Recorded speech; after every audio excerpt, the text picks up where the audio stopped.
Satu, perkenalkan nama saya Linda Silvia, tingkat 3B. Di sini saya akan menjelaskan dampak COVID-19 terhadap perekonomian dunia. Kenapa pandemik bisa berdampak pada ekonomi? Kalau kamu dengar tentang pandemik, apa sih pandemik itu?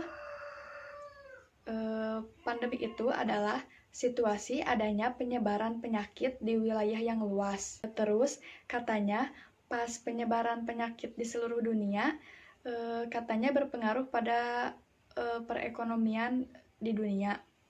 Apa sih pengaruhnya? Kehadiran virus COVID-19 telah membuat situasi ekonomi di seluruh dunia memburuk. Bahkan lembaga keuangan dunia seperti International Monetary Fund (IMF) telah memproyeksikan bahwa ekonomi global turun minus di angka 3%. Lalu bagaimana dengan Indonesia? Seberapa besar pengaruh COVID-19 terhadap perekonomian di Indonesia?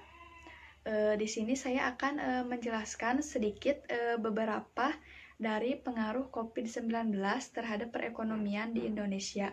Yang pertama yaitu meluasnya PHK. Pandemi COVID-19 telah membawa kesengsaraan yang semakin meluas terhadap para pekerja atau para buruh.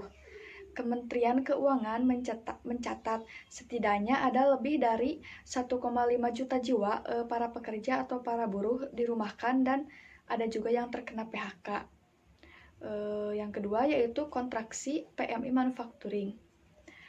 PMI Manufacturing umumnya menunjukkan kinerja industri pengolahan dalam negeri, baik dari sisi produksi, permintaan baru, hingga ketenaga kerjaan yang sangat besar, sehingga membawa dampak bagi para pekerja atau para buruh. Kementerian Keuangan PMI mencatat PMI Manufacturing Indonesia mengalami kontraksi yang cukup dalam, yaitu hingga 45,3, lebih rendah dibanding angka sebelumnya, yaitu masih berada di angka 49. Yang ketiga yaitu orang-orang takut bepergian.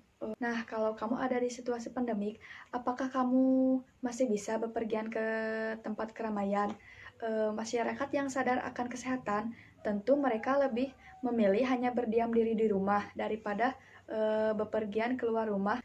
Nah, berkurangnya jumlah orang yang keluar rumah udah pasti bakal ngurangin jumlah jual beli yang biasanya orang-orang ada di pusat perbelanjaan seperti toko baju, toko mainan, tempat makan, restoran, wisata, dan lain-lain. Akibat dari adanya COVID-19, orang-orang takut bepergian, sehingga yang berada di toko-toko tersebut hanya sedikit, bahkan tidak ada yang ke sana sama sekali. Akibatnya, para pemilik toko pemasukannya berkurang, merugi, bahkan bisa bangkrut. Kemudian, para pegawainya ada yang dirumahkan dan ada juga yang di PHK. Nah, yang keempat yaitu aktivitas bisnis melambat. Contohnya gini ya, andaikan kamu punya restoran ayam. Ketika dagangan kamu nggak laku, otomatis kan kamu pasti bakal ngurangin pesanan ayam kamu ke supplier ayam. Nah, supplier ayam juga akan mengurangi pesanannya ke peternak.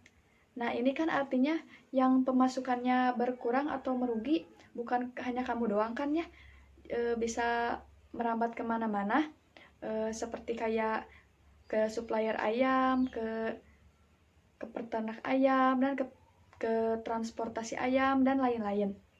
Nah, itu tadi baru contoh industri dari makanan saja. Masih banyak industri lain yang berpengaruh perekonomiannya dari dampak COVID-19. Nah, selanjutnya yaitu investasi ikutan melambat.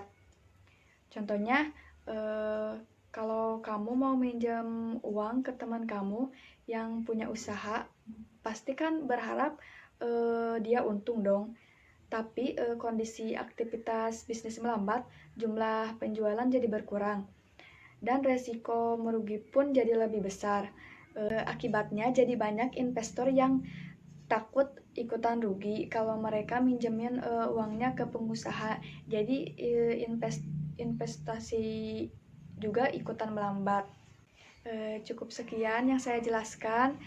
Semoga penjelasan super sederhana tentang dampak COVID-19 ini terhadap ekonomi di Indonesia bermanfaat, dan semoga pandemi yang sekarang terjadi bisa cepat berlalu serta perekonomian global bisa cepat kembali pulih.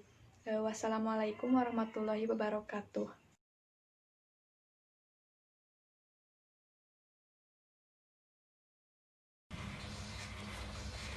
Assalamualaikum warahmatullahi wabarakatuh. Perkenalkan, nama saya Nur Santi. Saya dari Aktor Cianjur. Saya di sini akan menjelaskan dampak COVID pada sektor kesehatan. Pada sektor kesehatan, dampak COVID yang paling dirasakan adalah kelangkaan masker medis di pasaran. Padahal masker juga dibutuhkan untuk menjaga penularan penyakit lain. Selain masker, layanan kesehatan juga tidak dapat dirasakan secara optimal oleh masyarakat. Selanjutnya, dampak COVID ini memiliki dampak yang lain. Yang pertama, Indonesia kehilangan sejumlah tenaga medis atau tenaga kesehatan yang gugur dalam bertugas. Yang kedua, masyarakat lebih khawatir untuk rumah sakit atau untuk berobat. Sedangkan yang ketiga, dampak yang paling dirasakan adalah layanan imunisasi pada anak. Kondisi ini tentu menjadi perhatian bersama. Untuk mencegah dampak COVID pada sektor kesehatan ini, sementara waktu kita harus mematuhi protokol kesehatan. Misalnya memakai masker, tidak bersentuhan dan tidak berkerumun di tempat yang ramai. Yang selanjutnya, memakai atau mencuci tangan.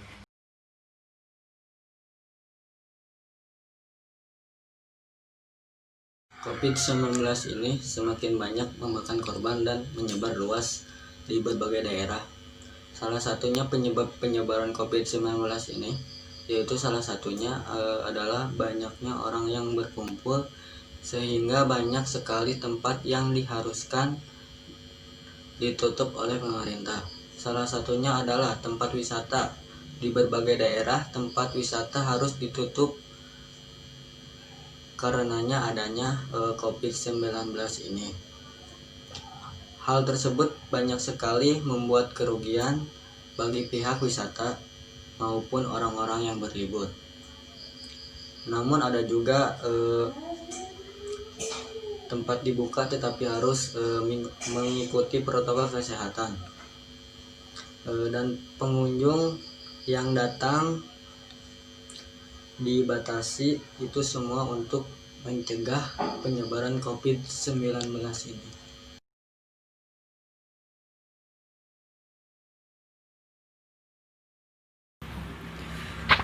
Dampak COVID terhadap agama itu sangat mengejutkan, contohnya di negara kita, negara Indonesia, yang itu kita kurangnya menjalani silaturahmi dalam yang biasanya ramai ke masjid, yang diadakannya jamaah sholat di rumah saja. Begitupun sholat tarawih di rumah saja. Sebisanya sholat pun di masjid kita dikasih jarak. Dampaknya kenapa?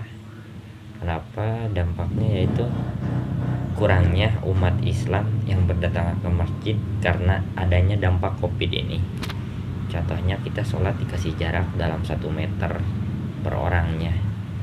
Jadi kita kurangnya bersosialisasi itu bukan berarti kurang bersosialisasi seterusnya gitu. Kita kan perlu gitu umat Islam bersilaturahmi, acara tahlilan lah, rajaban kayak gini gitu kan.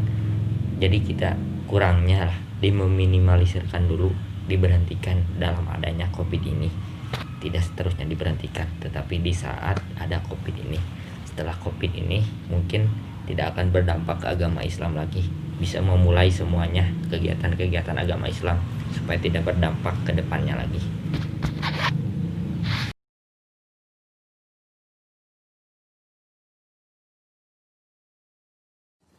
Assalamualaikum warahmatullahi wabarakatuh. Saya di sini akan menjelaskan pengaruh COVID-19 terhadap pendidikan. Di bidang pendidikan juga terdampak yang sangat besar, sebab demi menghentikannya penyebaran corona ini, semua siswa dan gurunya belajar di rumah yang mendadak dilakukan tanpa persiapan sama sekali. Ketidaksiapan semua unsur dalam pendidikan menjadi kendala yang besar, juga adanya perubahan cara belajar mengajar dari tatap muka atau laring luar jaringan menjadi daring dalam jaringan, membutuhkan kesiapan dari semua unsur, dimulai dari pemerintah, sekolah, guru, siswa, dan juga orang tua. Diakui, memang pemerintah melonggarkan sistem penilaian pendidikan disesuaikan dengan keadaan darurat, asalkan pembelajaran tetap dapat berlangsung tanpa harus dibebani dengan pencapaian kompetensi. Sehingga banyak para guru menggunakan dengan manfaat teknologi yang ada. Dari hasil survei dan analisis yang dilakukan penulis melalui kegiatan MONIP PJJ atau pendidikan jarak jauh di sekolah binaan, diperoleh beberapa faktor utama yang menjadi kendala dalam pelaksanaan pembelajaran dengan menggunakan teknologi. Di antaranya adalah 1. Penguasaan teknologinya itu sendiri. 2. Keterbatasan sarana prasarana. 3. Jaringan internet. 4. Pembiayaan. Minggu pertama di bulan Maret, saat pertama diberlakukannya pembelajaran jarak jauh, terdapat permasalahan yang sangat umum ditemukan, yaitu penguasaan teknologi baik dari pihak sekolah, guru, siswa, dan orang tua. Alat komunikasi atau Android atau telepon pintar yang sudah umum digunakan baru dimanfaatkan untuk hiburan saja, sedangkan saat ini dilakukan PJJ. Seperti saat pandemik ini, kemampuan penguasaan teknologi itulah yang terpenting. Bagaimana kemudahan yang dimiliki oleh Android tersebut. Sehingga serempak semua sibuk belajar, mencari bagaimana menggunakan aplikasi atau aplikasi itu buat apa, yang mudah pertemuan lewat alat teknologi tersebut. Dalam pelaksanaan belajar dan pemantauan siswa, timbul kesulitan sarana prasarana setelah PJJ diberlakukan. Pembelajaran daring harus memiliki sarana yang memadai. Banyak yang memiliki telepon tetapi tidak support internet atau aplikasi-aplikasi yang diperlukan, sehingga baik sekolah, guru, dan siswa memerlukan sarana dan prasarana yang benar-benar support. Sedangkan kenyataannya untuk memenuhi kebutuhan pokoknya saja sangat sulit. Dalam situasi seperti ini, kebutuhan jaringan internet, banyak sekolah, guru, dan siswa yang sulit mendapatkan jaringan internet yang stabil. Bahkan ada yang masih belum terjangkau oleh jaringan tersebut. Letak geografis tempat tinggal guru dan siswa berada pada posisi yang susah mendapatkan jaringan internet. Walaupun ada, sering tidak stabil sehingga menjadi kendala yang tidak bisa dipisahkan. Dari pembelajaran mode daring yang kayak gini dipilih oleh sekolah-sekolah. Pembiayaan tentu saja sangat melekat pada semua rangkaian kendala tersebut, sebab dalam pengadaan sarana prasarana, pembiayaan menjadi utama. Kuota yang menjadi kebutuhan primer membebankan pembiayaan keluarga, banyak guru, orang tua yang tidak siap dengan penambahan biaya baru untuk pengadaan kuota, sehingga menghambat terlaksananya kelancaran PJJ. Pembelajaran daring bukanlah hal baru sebenarnya. Sejak sebelumnya guru sudah banyak juga menggunakan metode dengan menggunakan daring. Tetapi masalahnya bukan itu. Masalahnya terletak pada penambahan biaya yang mendadak dan kondisi tidak ada usaha, sehingga corona ini benar-benar memberikan pengaruh yang sangat negatif terhadap dunia pendidikan. Pembelajaran dengan menggunakan teknologi di zaman sekarang memang tidak dapat dipisahkan dari kehidupan.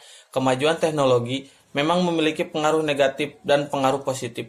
Seperti pada saat pandemi corona ini, teknologi sangat diperlukan. Literasi teknologi menjadi penting dikuasai oleh semua unsur, terutama dalam pemanfaat teknologi, sebab di sana banyak sekali sumber belajar yang bisa dimanfaatkan oleh si pembelajar, sehingga model masalah belajar sudah tersedia di dalam teknologi tersebut. Pendidikan menjadi tanggung jawab orang tua, maka jelas yang harus banyak terlibat adalah orang tua, dari mulai pengusahaan teknologi, pengadaan sarana prasarana, kuota internet, dan pendampingan putra-putrinya selama proses pendidikan menggunakan mode daring.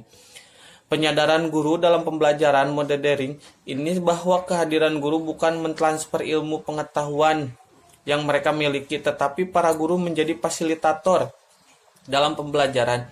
Kehidupan mesin bukan menjadi saingan guru dalam mengajar, tetapi guru harus menguasai teknologi sehingga teknologi dan guru menjadi partner yang sangat efektif dalam membuat inovasi-inovasi pembelajaran. Setelah sekian lama orang tua mendampingi putra-putrinya selama belajar di rumah, merasa pentingnya kehadiran guru, penyadaran siswa yang merasa penting adanya sosok guru yang mendampingi mereka belajar, dan penyadaran banyak lagi tentang penting kehadiran guru dalam situasi apapun. Saat ini teknologi bisa mengakibatkan guru, tetapi teknologi tidak memiliki rasa yang hanya dimiliki oleh manusia atau guru. Sehingga dari hasil survei tergambar mereka membutuhkan guru, sehingga daring melalui tatap muka menjadi pilihan mereka kalau tidak terjadi pandemi seperti saat ini, corona menyerang kita sekarang ini. Sekolah dalam hal ini, pemerintah harus bersiap-siap akan adanya perubahan paradigma belajar, sebab yang semula banyak kegiatan sekolah yang dianggap penting dan tidak bisa dilewatkan, maka dalam kondisi pandemik ini banyak yang memberhentikan seperti ujian nasional. Lalu pemerintah juga harus mempersiapkan sarana yang menunjang pembelajaran yang tidak bisa dilepaskan dari kemajuan teknologi. Pemerintah harus mulai dan terus-terusan melatih guru untuk menguasai teknologi. Bersiap-siap menentukan arah kebijakan, misalnya pembelajaran dengan menggunakan mode daring atau laring. Terus ditetapkan, tetapi pada sekolah-sekolah tertentu dan tidak ada kesan diadakan seperti UNBK. Perubahan paradigma pasti akan terjadi, yang pasti akan ada pengaruh baik negatif maupun positifnya. Maka kita semua, khususnya unsur-unsur pendidikan, harus bersiap, tetapi ingat juga kita adalah manusia, makhluk sosial, di mana interaksi sosial tidak bisa dipisahkan. Mungkin sekian yang bisa saya sampaikan, kurang lebihnya mohon dimaafkan. Assalamualaikum warahmatullahi wabarakatuh.